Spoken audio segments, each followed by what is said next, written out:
नमस्कार। डॉक्टर कहते हैं कि सजीव प्रसारण में आप सभी का स्वागत है। दर्शकों, इस कार्यक्रम के माध्यम से हमारी कोशिश रहती है आप तक स्वास्थ्य संबंधी हमेशा नई नई जानकारियां पहुंचाना। आप सब जानते ही हैं, आज हम सब मना रहे हैं विश्व स्ट्रोक दिवस। जी हाँ, हर वर्ष 29 अक्टूबर को मनाया जाता है विश्व स्ट्रोक दिवस। इसको मनाने का क्या उद्देश्य है, किन कारणों से स्ट्रोक होता है, क्या लक्षण हैं, इन सभी के बारे में हम सब जानने की उत्सुकता रखते हैं। और इस पर विशेष रूप से जानकारी देने के लिए आज हमने अपने स्टूडियो में आमंत्रित किया है न्यूरोलॉजिस्ट डॉक्टर संजय शर्मा जी को। नमस्कार डॉक्टर साहब। नमस्कार डॉक्टर साहब, जैसे कि आज हम सब मना रहे हैं विश्व स्ट्रोक दिवस, तो सबसे पहले तो हम आपसे यही जानना चाहेंगे कि इसको मनाने का उद्देश्य क्या है।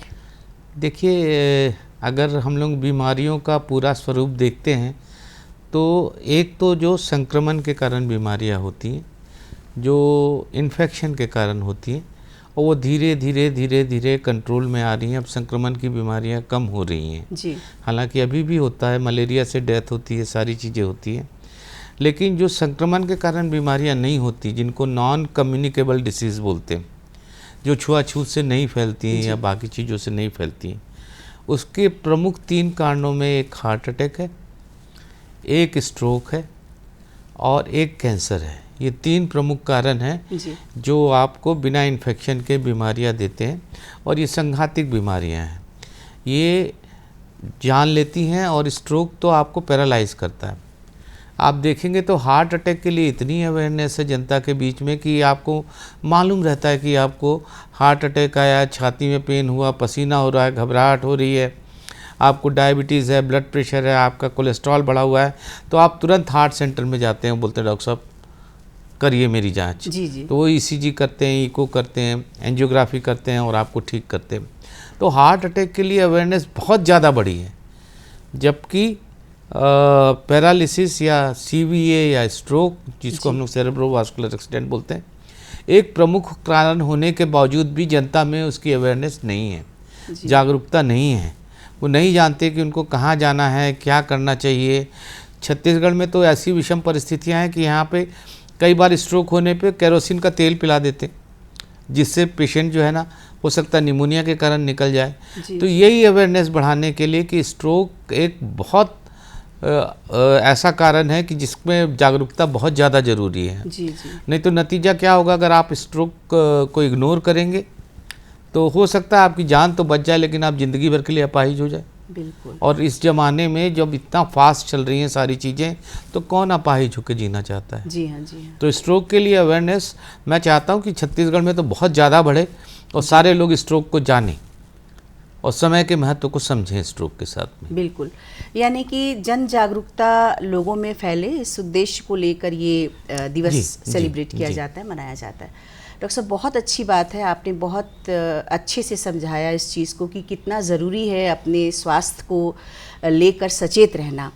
तो डॉक्टर साहब, हम कारण जानना चाहेंगे कि स्ट्रोक होने के क्या कारण हैं, कौन कौन से ऐसे कारण हैं जिससे स्ट्रोक हो सकता है। देखिए, 80% से ज़्यादा केसेस में तो ये होता है कि मस्तिष्क की नस में ब्लड का प्रवाह अवरुद्ध हो जाता है। जी। वो कोलेस्ट्रॉल बढ़ने की वजह से हो सकता है, नली में सिकुड़न आने से और वसा का जमाव होने की वजह से हो सकता है। इसको बोलते हैं हम लोग इश्केमिक स्ट्रोक, जब ब्रेन के एक पर्टिकुलर एरिया में ब्लड सप्लाई कम हो जाती है। दूसरा जो 10 से 15% में कॉज है, वो ब्रेन की नस का फट जाना है, छोटी नसों का फट जाना है जी। और इसको ब्रेन हीमोरेज बोलते हैं। तो 85% में तो ब्लड वेसल में ब्लड का प्रवाह जो है वो अवरुद्ध हो जाता है, और जो 10-15% पेशेंट हैं उनमें छोटी मोटी नसें फट सकती हैं, जिसके कारण ब्रेन हीमोरेज हो सकता है जी। ब्रेन हीमोरेज घातक भी हो सकता है। कई बार ये एबनॉर्मल नसों के गुच्छे बनने की वजह से होता है, जिसके फटने की वजह से और जान बचाना बहुत मुश्किल होता है। तो हीमोरेजिक स्ट्रोक जो है, जो ब्रेन हीमोरेज बोलते हैं, वो ज़्यादा घातक होता है। हालांकि ये कम प्रतिशत में होता है, 10 से 15% में। 85% पेशेंट को या 85% मरीजों को जो स्ट्रोक होता है वो नसों में अवरुद्ध पैदा होने की वजह से होता है। जी डॉक्टर साहब, आज ही मैं अखबार देख रही थी, चूंकि आज विश्व स्ट्रोक दिवस है तो अखबारों में भी ये विषय छाया हुआ है। तो हमने ये पढ़ा है कि बच्चों में भी एक 9 साल की बच्ची का भी ऑपरेशन किया गया है। तो क्या बच्चों में भी ये स्ट्रोक हो सकता है? देखिए, बच्चों में जो स्ट्रोक के कारण हैं वो थोड़े से भिन्न हैं जी। उनको इन्फेक्शन के बाद में नसें सिकुड़ सकती हैं, स्ट्रोक हो सकता है। उनको हो सकता है कि ब्लड की बीमारियां हों, और छत्तीसगढ़ में जब मैं बात करता हूं तो अपने को सिकल सेल एनीमिया के बारे में बात करना बहुत ज़रूरी है। जी जी। Sickle cell anaemia childhood stroke का या बच्चों में होने वाले पक्षाघात का एक प्रमुख कारण है, और उसके प्रति भी जागरूकता हम लोगों को बहुत ज़्यादा बढ़ानी चाहिए। जी। ऐसा हो सकता है कि आपकी हार्ट की बनावट में परिवर्तन हो, या हार्ट में कोई छेद हो जहाँ से क्लॉट निकल के ऊपर ब्रेन में जा रहा है। तो कुल मिला के और ये नसों के गुच्छा या एन्यूरिज्म और इसकी बात कर रहे थे, वो तो उनमें हो ही सकता है। AVM की बात कर रहे थे। तो बच्चों में स्ट्रोक होने के कारण थोड़े से भिन्न होते हैं, उनका ट्रीटमेंट भी एडल्ट के कंपैरिजन में या वयस्क अवस्था से अलग रहता है। तो उनको अलग स्पेशलिस्ट देखते हैं। जी डॉक्टर साहब, अभी आपने बताया कि बच्चों में, बड़ों में, या तो हम जानना चाहेंगे क्या ब्रेन स्ट्रोक के भी कुछ अन्य प्रकार भी होते हैं?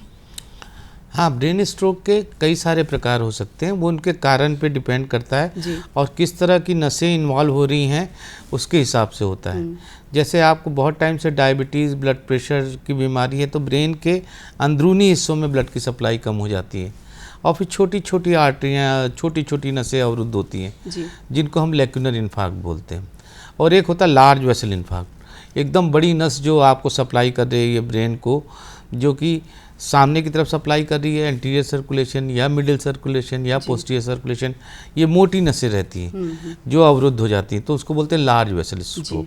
तो small vessel stroke, large vessel stroke, ये उनका बेसिक क्लासिफिकेशन है। जी डॉक्टर साहब, जैसे लक्षण कैसे हैं, कैसे कोई जानेगा कि उसे स्ट्रोक आया है, कैसे कोई व्यक्ति पहचानेगा? देखिए, इसके ऊपर वर्ल्ड ओवर काम कर रहे थे कि मैं आपको कैसे समझाऊं कि स्ट्रोक के क्या लक्षण होने चाहिए, और उसके लिए एक फार्मूला दिया है, बी फास्ट।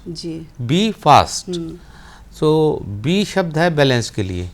आप खड़े होने में लड़खड़ा रहे हो, गिर रहे हो, ये अचानक चालू हुआ तो ये बैलेंस के लिए है। ई फॉर आइज, अगर आपको देखने में दृष्टिगत दोष आ रहा है, एक तरह का कटा हुआ दिख रहा है या एक साइड की नज़र चली गई, तब भी ये स्ट्रोक के लक्षण हो सकते हैं। तो ये अपन ने बी कवर कर लिया।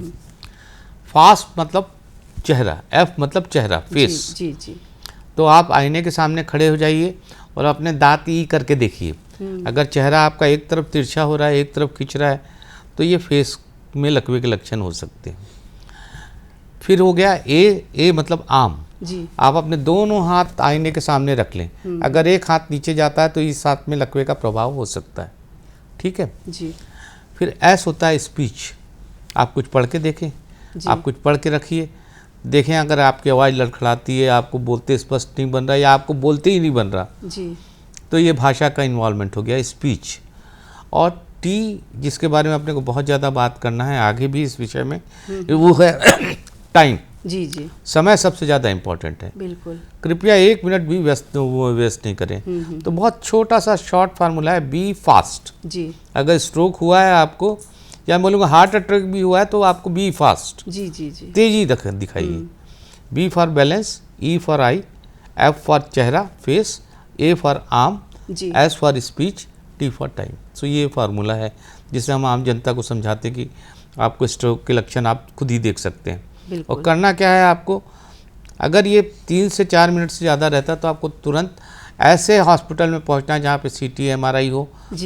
अच्छा तो ये होगा कि अब रायपुर में न्यूरोलॉजिस्ट के नंबर बढ़ रहे हैं, तो ऐसी जगह पहुँचे जहाँ CT MRI और आगे की फैसिलिटीज़ हैं। तुरंत जांच की जहाँ पर व्यवस्था हो, ऐसी जगह पे तुरंत जाना चाहिए अगर आप ये लक्षण देखते हैं। तो देखिए, आप जाएंगे, अगर इमरजेंसी वाले डॉक्टर को लगता है कि आपको लकवा है, तो वो बोलेगा आपका तुरंत CT या MRI कराएंगे।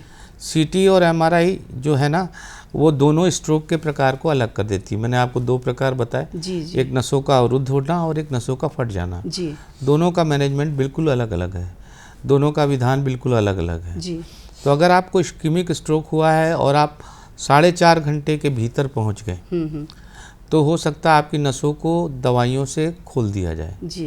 और ये दवाइयाँ कहलाती क्लॉट बस्टर्स, मतलब क्लॉट को ये बस्ट कर देती है और जी, नसों को जी। दोबारा रक्त का प्रवाह वहाँ से बना देती है। जी। तो जब मैं थ्रोम्बोलिसिस करता हूँ, जिसको हम लोग तो अपनी भाषा में बोलते हैं, जब ये पदार्थ लगाता हूँ और सामने सामने पेशेंट जो पैरालाइज होकर आया वो अपना हाथ उठाने लगता है, पैर उठाने लगता है, बोलने लगता है, तो मेरे रोंगटे अभी भी खड़े हो जाते हैं। मेरे को आपको बताते भी रोंगटे खड़े हो जा रहे हैं कि ये इतना इफेक्टिव ट्रीटमेंट है। जी। लेकिन आपके पास में अवेयरनेस नहीं होगी, जागरूकता नहीं होगी, तो आप अस्पताल पहुँचोगे नहीं, बिल्कुल। होगा क्या।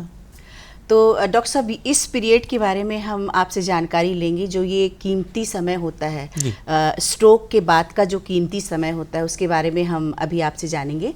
अभी लेते हैं एक छोटा सा विराम।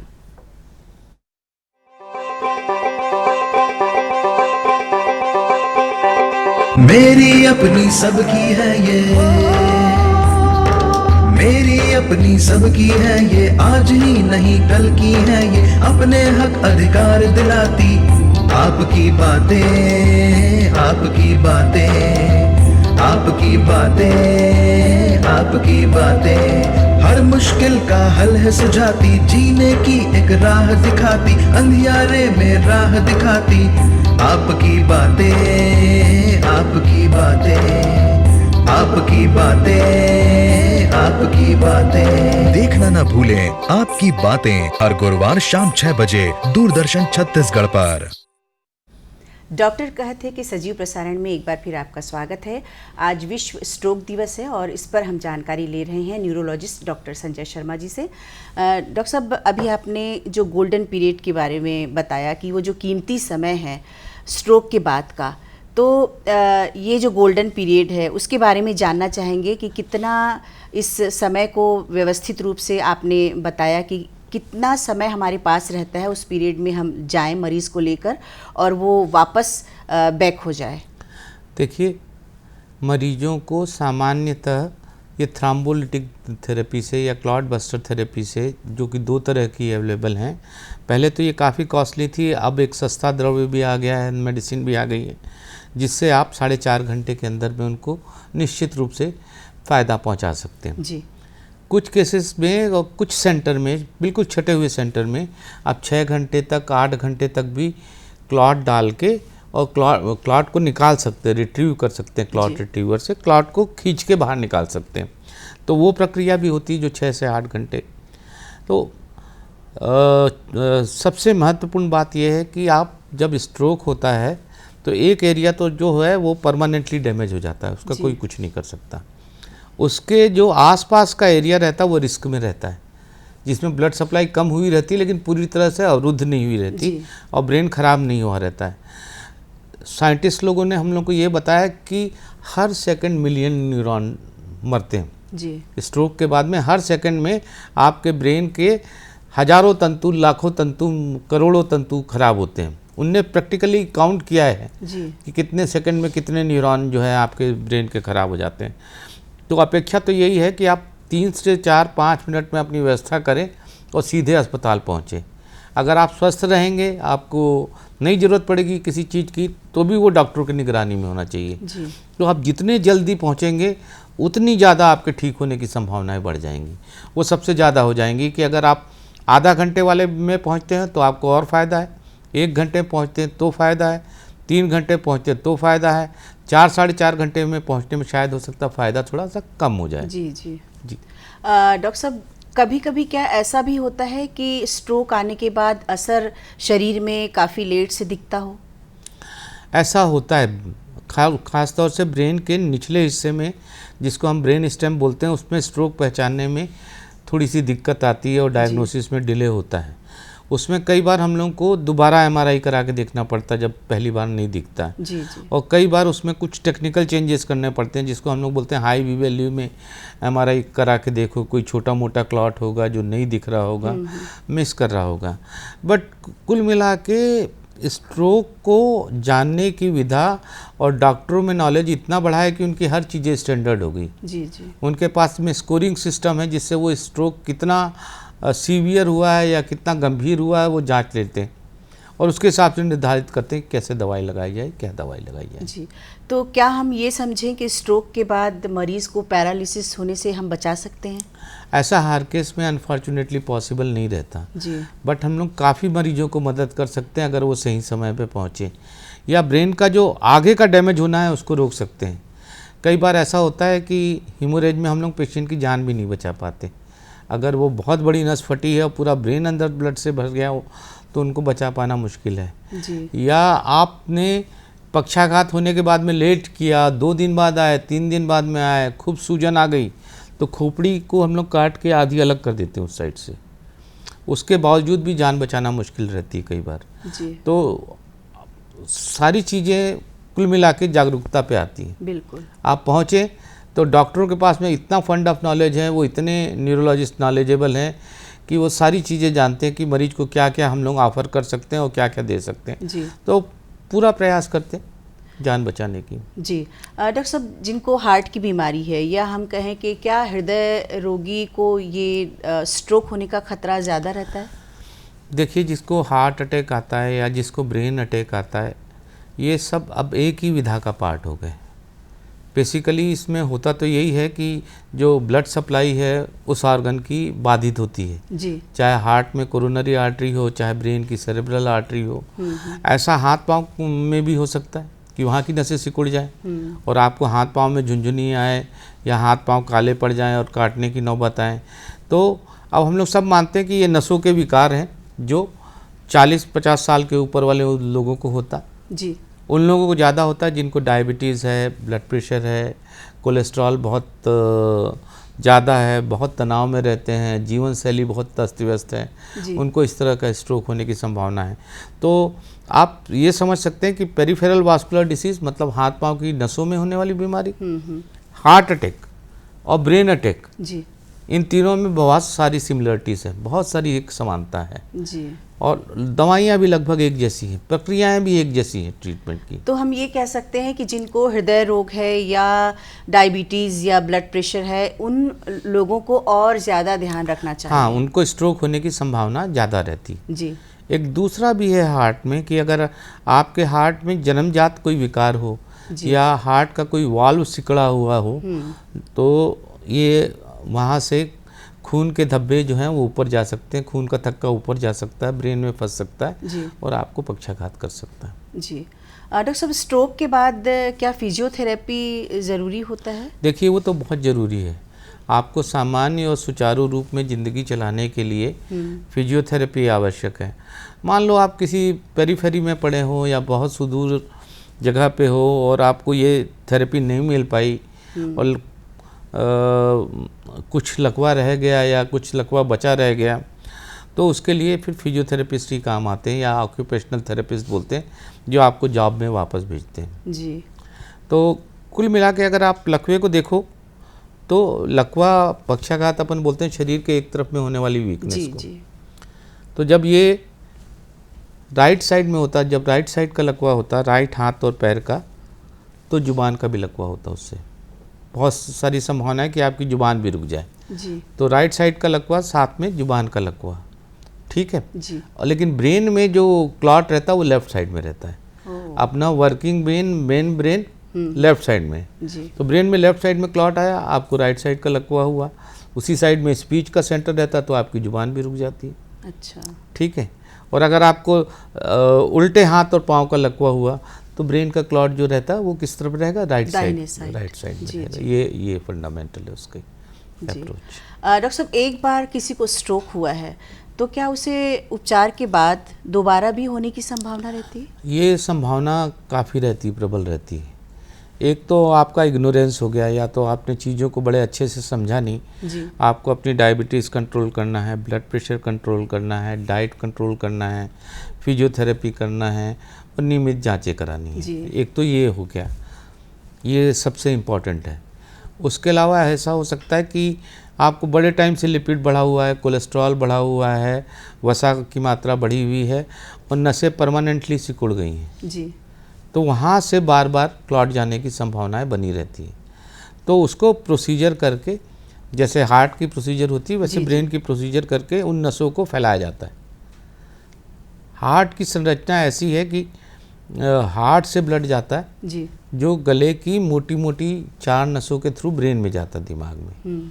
तो ये कारण कहीं भी हो सकता है, हार्ट में हो सकता है जी। गर्दन की मोटी नसें अवरुद्ध हो सकती हैं, ब्रेन के अंदर की नसें अवरुद्ध हो सकती हैं, जिनको कुछ बार रिपेयर करना पड़ता है। जी। ऑलमोस्ट प्लम्बर जॉब जैसा, जैसे नल को सुधारते हैं ना, जी, वो हाँ। पाइपलाइन खोलना। तो आप इसी से सिमिली ले सकते हैं कि तीनों में यही है, जी। हार्ट में, पेरिफेरल वास्कुलर डिसीज़ में और ब्रेन के स्ट्रोक में, तीनों में ये नसों की कई बार रिपेयर करना पड़ता है। जी। डॉक्टर साहब, अभी उम्र की बात हमने कही कि स्ट्रोक किसी भी उम्र में हो सकता है, बच्चों का भी आपने बताया कि बच्चों को भी होता है और उसका इलाज भी आपने बताया कि कर सकते हैं।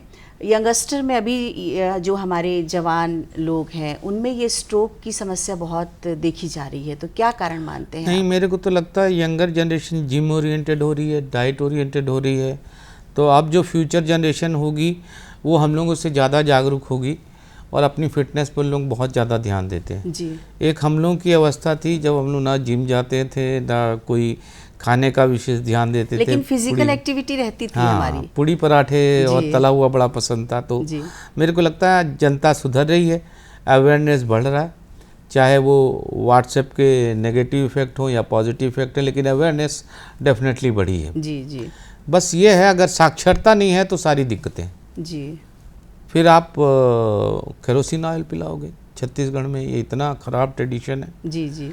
एक पर्टिकुलर रीजन से तो आने वाले 100% मरीज जो हैं केरोसिन का तेल पी के आते हैं, मिट्टी तेल पी के आते हैं, उनको निमोनिया और होता है। अब ये कहाँ से आई प्रथा, कुप्रथा कहाँ से आई, किसने दिमाग में बैठा ला, ये हम लोग को नहीं पता। ये ऐसी अंधविश्वास के बारे में हम जानना चाहेंगे और आपके द्वारा हम अपने दर्शकों को भी ये बताना चाहेंगे कि ये किस प्रकार की अंधविश्वास है या कुप्रथा है जिसके कारण मरीज़ की हालत और बिगड़ जाती है। जी, अब और सुदूर क्षेत्र में चले जाएंगे, अगर ट्राइबल एरिया में चले जाएंगे तो वो तो पैरालिसिस वाले पूरे पार्ट को दाग देते हैं गरम हंसिए से। जी। जी। एक साइड में दाग देते हैं पूरा कि ठीक हो जाएगा इससे पैरालिसिस। आंकना बोलते हैं जिसको, आंकना बोलते हैं। छत्तीसगढ़ में। जी। तो पेट का दर्द हुआ तो आधा पेट तो आंक दिया। जी। जी। तो कुप्रथाएं तो बहुत है, साक्षरता और जागरूकता ही एक माध्यम है जिससे लोग बाग पहुँचें, जी। बी फास्ट को जाने और जितने जल्दी हो सके अस्पताल पहुँचे, जहाँ कम से कम सीटी, एमआरआई, न्यूरोलॉजिस्ट की व्यवस्था हो ना हो। जी। तो आजकल थ्रोम्बोलिसिस फिजिशियन भी करते हैं, जी। तो उसमें कोई प्रॉब्लम नहीं है। जी। जीवन शैली और खान पान हमारा कैसा होना चाहिए, क्योंकि बहुत हद तक ये निर्भर करता है स्ट्रोक पर। देखिए, डाइट के बारे में रोज़ रोज़ नए रिकमेंडेशन आते हैं, जी। लेकिन वो बोलते हैं भूमध्य सागर की जो डाइट है जिसमें फलों की मात्रा और ऑलिव ऑयल की मात्रा ज़्यादा रहती है, वो विश्व भर में माना जाता है कि वो सबसे अच्छी डाइट है। जी। उसको बोलते हैं मेडिटेरियन डाइट। तो उसमें वो यूनान का हिस्सा, ग्रीक का हिस्सा, मिस्र का थोड़ा सा हिस्सा, इज़राइल का हिस्सा ये आती है। जी। तो वहाँ की डाइट बोलते हैं। वैसे भी नहीं है तो आपको तला, घी, मिर्च, मसाला ये सब चीज़ों से परहेज करना है। जी। और मिर्च मसाला तो नहीं है, तेल, घी, तला वसा आपको बहुत ज़्यादा सेवन नहीं करना चाहिए। और आपको बेसिकली अगर डायबिटीज़ और ब्लड प्रेशर है तो उसको बिल्कुल कंट्रोल में रखना है। जी। ब्लड प्रेशर ज़्यादा होने से ब्रेन हीमोरेज का खतरा ज़्यादा है और डायबिटीज़ से इस्कीमिक स्ट्रोक का जो अपन बात कर रहे थे, अवरुद्ध होना, उसकी संभावना ज़्यादा है। योग को कितना आप सहायक मानते हैं इन स्ट्रोक के ना होने का?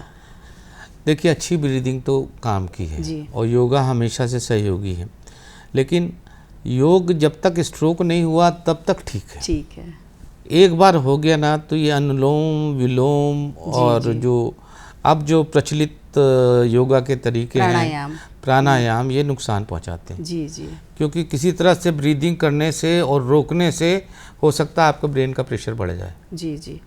तो विशेषज्ञ के सलाह पर योग करना चाहिए। हाँ, मतलब आप फिजिकल एक्टिविटी कर सकते जी। हैं। जी। एक बार स्ट्रोक नहीं हुआ, रिस्क फैक्टर नहीं है तो सब चीज़ें ठीक है। बिल्कुल। नहीं तो एक बार स्ट्रोक होने के बाद में अनुलोम विलोम, जी। जी। प्राणायाम ये आपको नुकसान पहुंचा सकते हैं। ये आप अपने डॉक्टर के सलाह से करें।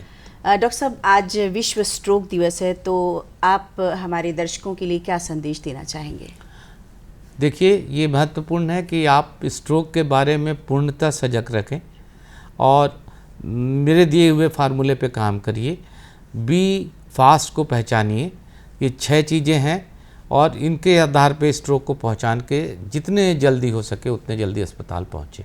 जितने जल्दी से जल्दी आप अस्पताल पहुँचेंगे वैसे उसका कारण पता चलेगा और उसका निवारण होगा। ठीक हो बिल्कुल, आज आपने बहुत ही महत्वपूर्ण जानकारी दी डॉक्टर साहब, और हम उम्मीद करते हैं कि हमारे जो दर्शक हैं इसका लाभ अवश्य उठाएंगे। आपका बहुत बहुत धन्यवाद।